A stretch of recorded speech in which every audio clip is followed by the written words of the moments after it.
I never knew how to deal with it, if I'm honest. I wasn't prepped, I wasn't trained for it. It was kind of going into a battle that I was going into blind, really, because, like I said, I didn't understand it.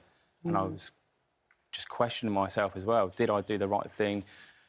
It just put me in a bit of a flat spin, really, and others, because I always say it wasn't just me what went through this. There was, you know, my regiment's name was tarnished, the British Army was tarnished, and clearly me and my fellow soldiers were just put through a horrific experience, which broke a lot of people. It ended careers, it fueled PTSD, and it just wasn't fair.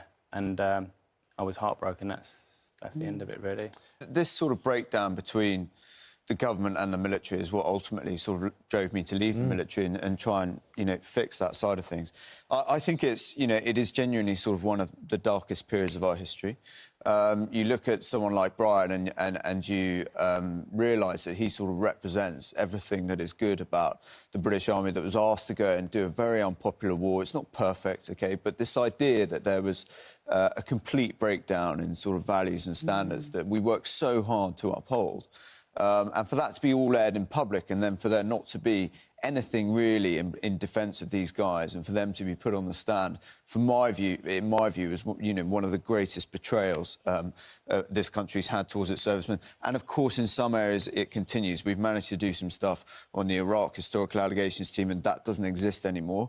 But this is still going on for pensioners in this country around Northern Ireland. It's a humiliating episode that the government at the moment is unable or seems to, in my view, unwilling to stop. Fundamentally, the thing that went wrong was that there was this perception within Whitehall and within government that people like Brian were bad and out of control, and actually all these claimants coming forward were good. Because I think there was shame about the war, generally. There was a general shame. There was, you know, there was this desire to kind of self-flagellate in a way, and people like Brian and his family got caught up in it, and it was, you know, it's a gross injustice, and I'm just proud that he's, you know, come forward and told his story now.